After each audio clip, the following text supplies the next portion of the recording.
Mes explorateurs, bonjour. J'espère que vous portez bien. Moi, je me porte comme un charme. Si vous avez cliqué sur cette vidéo, probablement que vous êtes dans la vingtaine et que vous apprêtez à passer dans la trentaine et que vous aimeriez savoir les acquis qu'il faudrait avoir pour franchir cette étape-là. Je suis Laura Mugombi et sur cette chaîne, nous parlons d'agriculture, d'élevage, de business, de mindset, de tout ce qui peut vous aider à vous épanouir financièrement. Si vous aussi vous êtes intéressé par ce genre de contenu, je vous prie de liker, de vous abonner et de commenter. Et sans plus tarder, nous allons passer à ce que j'aurais voulu savoir avant d'avoir la trentaine. La première chose que j'aurais voulu savoir avant d'avoir la trentaine, c'est que mes émotions ne me définissent pas. Qu'est-ce que je veux dire par là? Alors, il y a plusieurs personnes qui ont raté, qui sont passées à côté de leur vie simplement parce qu'ils ont laissé les émotions passer au devant de la scène. D'ailleurs, c'est Bruce Lee qui disait que si les mots arrivent à vous contrôler, c'est que tout le monde peut vous contrôler. Alors, plusieurs personnes se laissent avoir par des mots, se laissent influencer par des mots de tout un chacun. Tandis que si tu arrives à gérer tes émotions, et ça c'est toute une école, hein, il faut apprendre, il faut garder son calme pour apprendre à vraiment à gérer ses émotions. Pour ça, il faut lire, pour ça, il faut vraiment être dans une atmosphère qui permet. Il y a d'autres qui font même comment on appelle ça? De la méditation. Ceux qui font de la méditation simplement pour arriver à gérer leurs émotions. Donc, faut dire que ce n'est pas quelque chose de facile. Je sais que vous êtes nombreux à être en mode tic-tac, action-réaction. Vous êtes nombreux, à chaque fois qu'on vous accule, vous ressentez le besoin de vous battre. Vous ressentez le besoin de crier sur quelqu'un. Vous ressentez le besoin de montrer à quel point vous êtes intelligent. Montrer à quel point vous êtes bon. À quel point vous avez déjà vécu la situation dans laquelle vous êtes. Et à quel point vous savez prendre des décisions dans ce sens. Mais est-ce que c'est ça vos combats? Vous êtes nombreux à vous laisser prendre par les émotions. La Bible, l'ancienne Bible, disait, lorsqu'on te gifle sur la joue gauche, il faut donner la droite. Moi, j'ai dit, lorsqu'on te gifle sur la joue gauche, identifie bien les émotions qui montent dans la tête. Parce que sinon, sans vous mentir, hein, il y a quelques années, j'étais quelqu'un de très impulsif. Sinon impulsive. Vraiment, ça, c'est mon genre. Action-réaction. Si tu me dis quelque chose de mal, je réagis aussitôt. S'il y a quelque chose j'étais dans dans cet amour-là, de dire non à chaque fois, de montrer que c'était moi. Et après, tu te rends compte qu'avec des années, tu te retrouves avec des ennemis. Des fois, ça n'a même pas de sens. Pour un petit problème, vous êtes devenu ennemi. Pour une petite dispute, vous êtes déjà en queue de poisson. Vous êtes en froid à chaque fois. Et tu te demandes, qu'est-ce qu'il y a? Qu'est-ce qui ne va pas? Qu'est-ce qui ne va pas? Vous n'avez pas à gérer vos émotions. Donc, essayez de voir dans ce sens. Ce que j'aurais voulu savoir avant d'être dans la trentaine, c'est qu'il fallait à tout peu que je gère mes émotions. Ce n'est pas de tout qu'on se mêle. On ne répond pas à tout. Des fois, on la ferme devant tout. Alors, la deuxième chose que j'aurais voulu savoir avant d'être trentenaire, dans la trentaine, c'est que il est important pour chacun de nous de se rendre compte que nous sommes capitaines de nos propres bateaux. Nous sommes les maîtres de nos âmes. Nous sommes nous-mêmes au volant de nos propres véhicules. Il n'y a personne qui viendra t'aider, ni l'État, ni le ministère de la Défense, ni la santé, ni personne ne viendra t'aider. Il faut donc travailler avec ce que l'on a. Nos mains, nos cerveaux, nos bouches, nos yeux et tout ce qui nous accompagne au quotidien. Nous sommes responsables de ce qui nous arrive. Et une fois que vous vous rendez compte que vous êtes responsable de ce qui vous arrive, vous allez passer outre certaines choses, certaines mauvaises choses. Franchement, vous allez passer outre certaines choses. Ils sont beaucoup à avoir confié leurs dossiers, pour ne prendre que cet exemple-là, leur dossier aux membres de leur famille, sans jamais les surveiller. Après, ils se rendent compte que le dossier s'est retrouvé malheureusement aux toilettes, parce que là c'est l'histoire d'un ami qui m'a raconté que son dossier qu'il avait remis à un oncle s'est retrouvé malheureusement aux toilettes indigènes où lui-même il a dû déchirer pour pouvoir faire ce qu'on n'hésite pas le nom là. Donc vous vous imaginez bien que confier sa vie à quelqu'un, ce n'est pas l'idéal.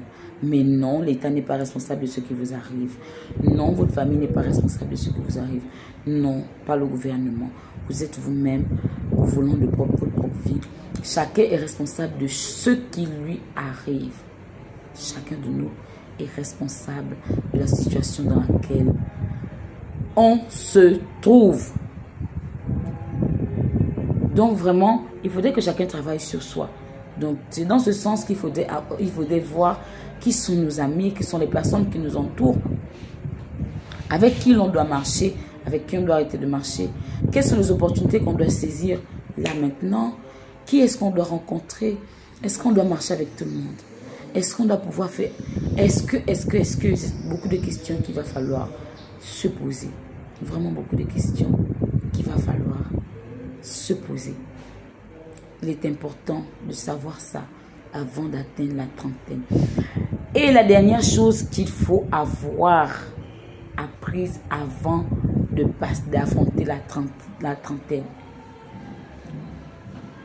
c'est que nous devons être capables de prendre les risques qu'il faut pour pouvoir aller de l'avant. Ils sont nombreux à se dire qu'un membre de la famille va prendre des risques pour soi. Non, non, non, non, non, non, non, non, non.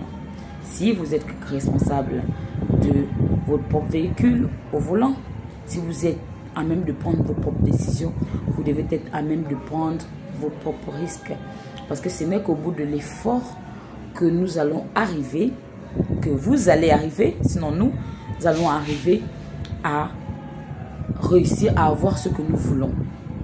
Que ce soit en matière de boulot, que ce soit en matière de business, que ce soit en matière de tout, franchement de tout. Donc, c'est un peu ce que j'avais à apporter aujourd'hui. Il est important de prendre des risques.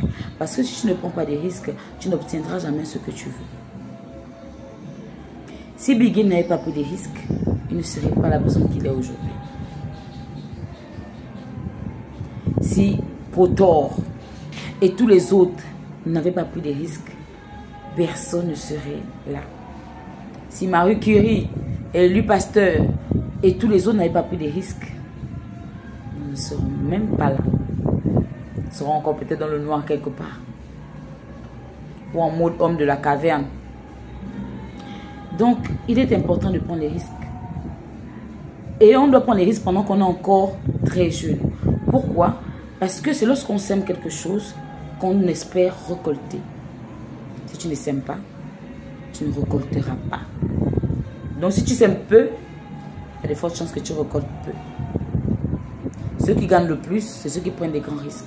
Plus tu prends un grand risque, plus tu récolteras plus. Voici un peu les choses que j'aurais voulu savoir avant d'être dans la trentaine. La dernière chose, c'est le choix de son conjoint, de son partenaire. Dans la vingtaine, on a déjà vécu les coups durs. On a déjà eu gourmet, pour ceux qui connaissent. Lorsqu'on est dans la vingtaine, on est passé par des expériences compliquées. On a tous déjà fermé les fenêtres parce qu'on veut rester dans le noir. On a tous déjà été plaqués. On a déjà eu gourmet. On a tous déjà eu quelqu'un qu'on a aimé simplement parce que ça fait partie de nos critères de sélection.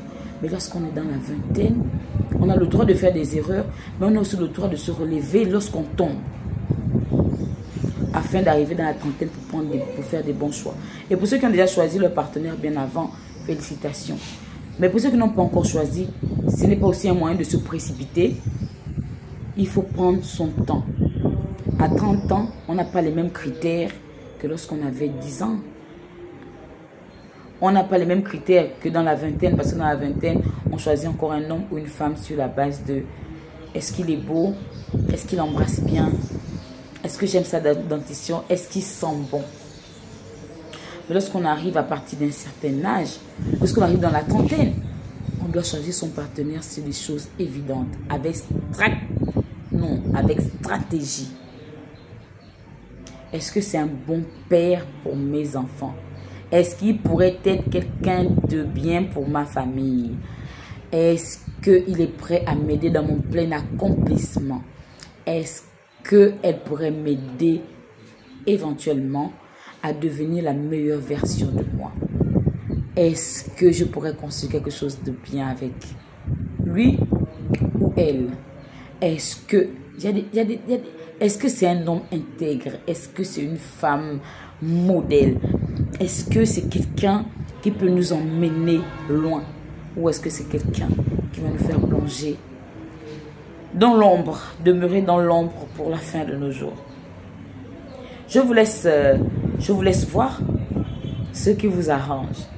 Parce que il y a plusieurs femmes et plusieurs hommes qui constituent des étoiles, mais qui se laissent éteindre par des personnes qui constituent à elles-mêmes seules le noir, l'obscurité, la souffrance, le déclin, le pauvre, en tout ce qui est mal. Pardon, je ne vais pas citer ça ici. Donc, il faut bien choisir ses partenaires, son partenaire ou sa partenaire, parce que il est important. Et même en matière de boulot, il faut bien choisir avec qui travailler, qui sont les personnes que vous côtoyez, à qui confier son argent, vers qui aller lorsqu'il s'agit de parler de business, vers qui montrer que nous sommes ceci, vers qui apprendre à fermer sa bouche, rester calme. Parce que la gestion des émotions aussi, ça passe par apprendre à fermer sa bouche devant certains débats. Quelqu'un est en train de parler de son histoire dans un véhicule. Pourquoi vous êtes obligé d'ouvrir la bouche là-dessus? Voici comment vos émotions, voici comment on arrive à vous manipuler pour rien. Quelqu'un fait sa chose, si ça ne te concerne pas, tu te tais. Tu laisses faire les choses. Parce que franchement, c'est pas important. Parfois, c'est des petits, des vétilles, des faits insignifiants. Vous tombez dans le piège directement, vous tombez. Donc, c'est un peu ce que j'avais apporté aujourd'hui. Qu'est-ce qu'il faudrait apprendre avant d'avoir la trentaine, avant d'être trentenaire, avant d'être en 30 et 40 ans, avant d'être quelque part là? Il faudrait impérativement passer par l'étape de la vingtaine. Qu'est-ce que vous devez apprendre? Vous devez apprendre absolument à gérer vos émotions. Vous devez apprendre à prendre des risques. Parce qu'il est important de prendre des risques. Et en plus, vous devez vous rendre compte que vous êtes maître de vos propres âmes, capitaine de vos propres bateaux. Personne ne viendra vous sauver. Ni le gouvernement, ni vos parents, ni quiconque. Alors, je vous laisse sur ces derniers mots, sur ces dernières paroles. Je vous souhaite déjà de passer une excellente soirée. Et je vous fais plein de bisous. On se dit que ça va bien se passer. Et à bientôt.